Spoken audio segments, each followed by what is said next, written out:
Our false start departure from Brisbane resulted in our retreating back to the Brisbane River to carry out some repairs to the sails. We also used this time to discuss what went wrong and how we could avoid such a mishap happening again.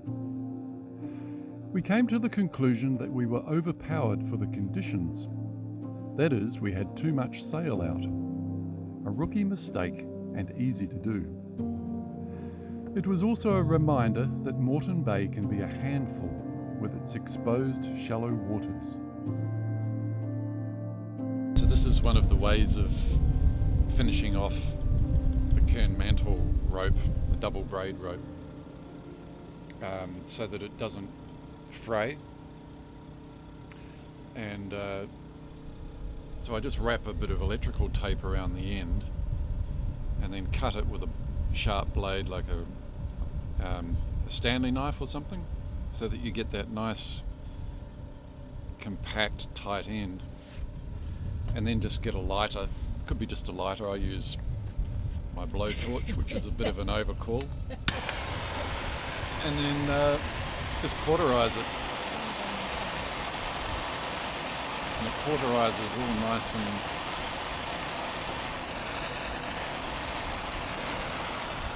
nice and tight there.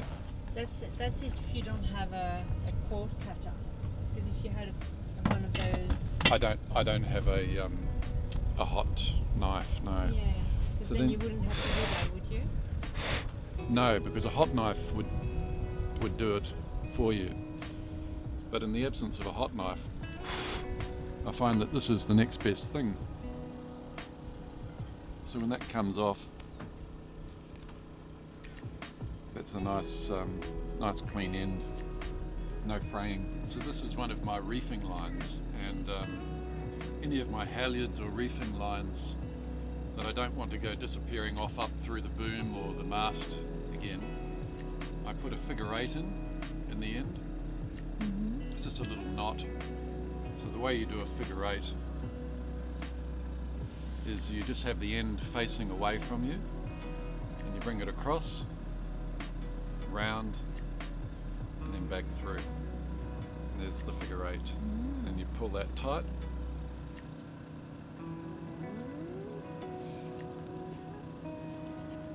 And the beauty of this, like any good knot, and the test of any good knot is not only will it hold and keep its form, but can you undo it?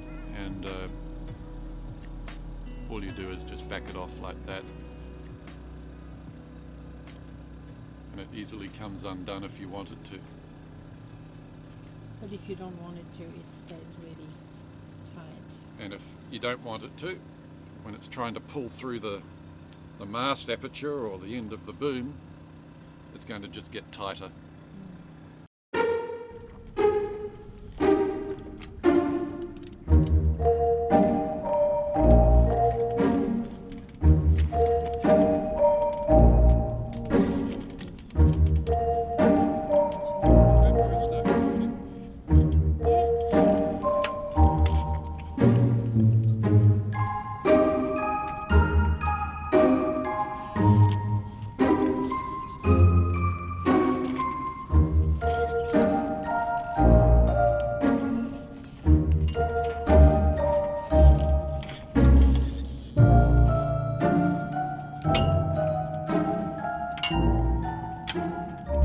Not one of my most elegant ascents, I must say.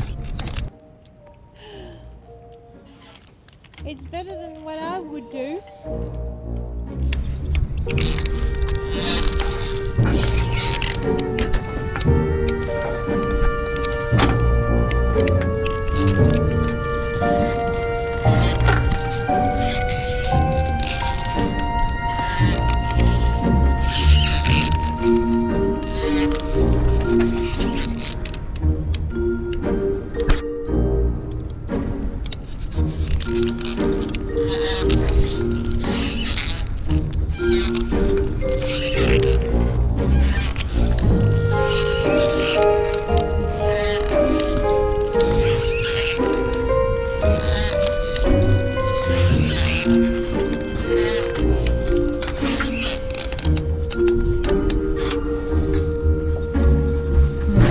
piglet around the spreader.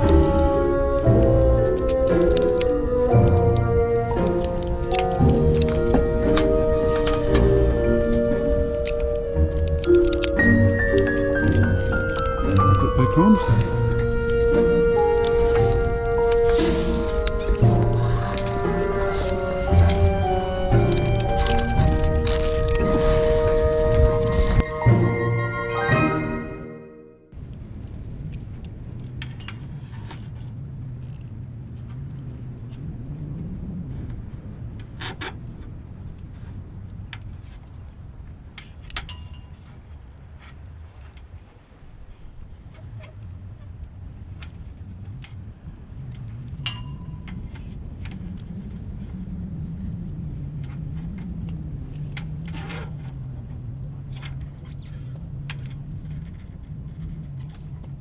So you managed to fix it?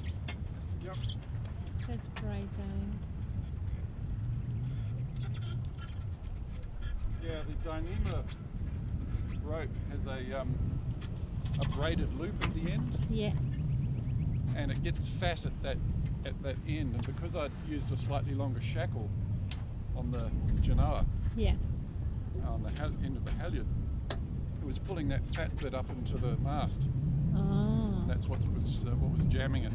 So what did you It do? would mean that I wouldn't be able to pull the Genoa down if I needed to. Ah, okay.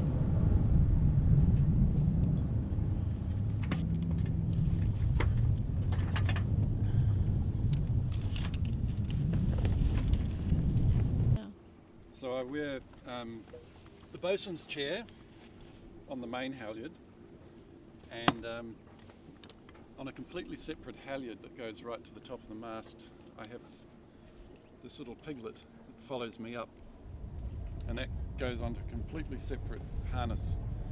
So there's two complete systems following me up. So if one fails, the theory is that the other will save me. No, we don't want to test the theory though. No, we don't. Here we go. We've done the repair. Mainsail is going back up.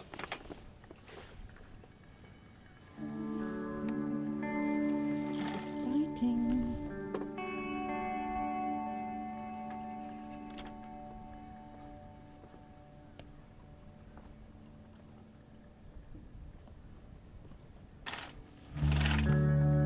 After all the repairs to the sails and slides, it was nice to finally thread the slides back on the mast. The fierce winds of the last few days gave us a welcome respite for this task.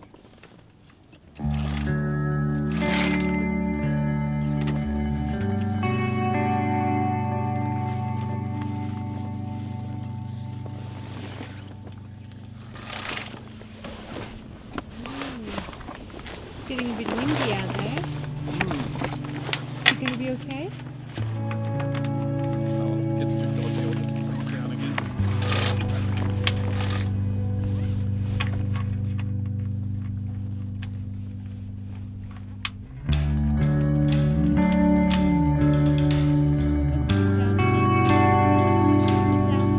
That's it.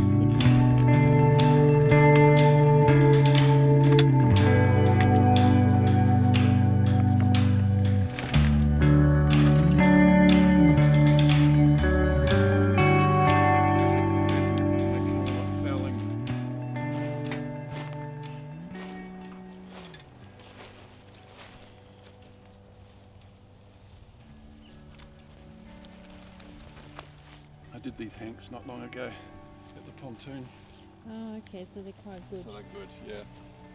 But I just wanted to make absolutely sure.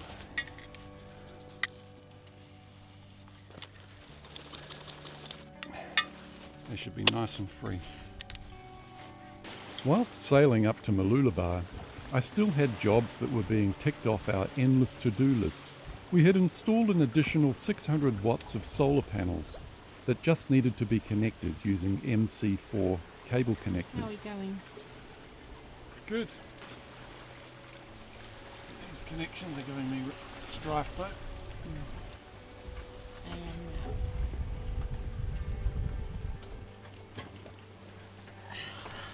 The gull wing sail configuration is one of Mahina's favourites for running with the wind, and she stays beautifully stable and, dare I say it, is quite fast for an old matron of the 80s.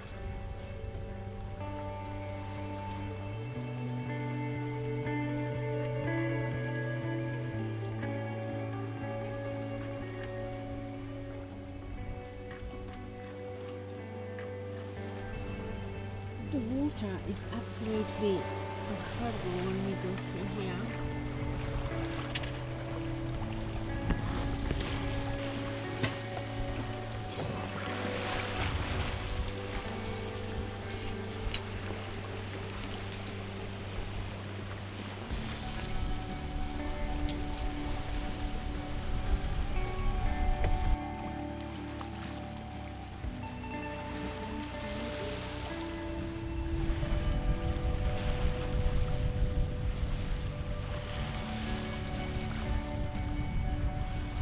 There's something magical about sailing up the east coast of Australia. I can't help thinking of the mariners from down the millennia that would have seen the same glasshouse mountains silhouetted on the skyline, the same scrubby coastline, and the same crystal clear waters.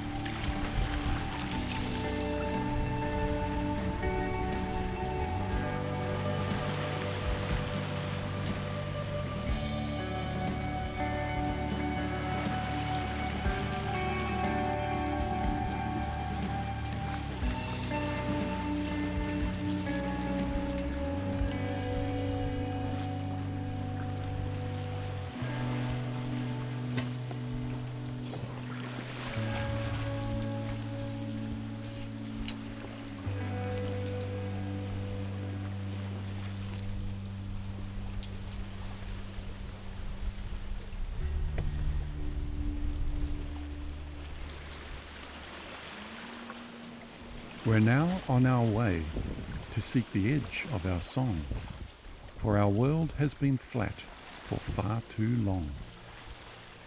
Enduring ranges of fear and tempests that tire, we can love the familiar with our senses on fire. We're on thirsty seas that slake out the soul, a time now to fast and to relish the whole. We're now on our way to seek the edge of our song, for our world has been flat for far too long.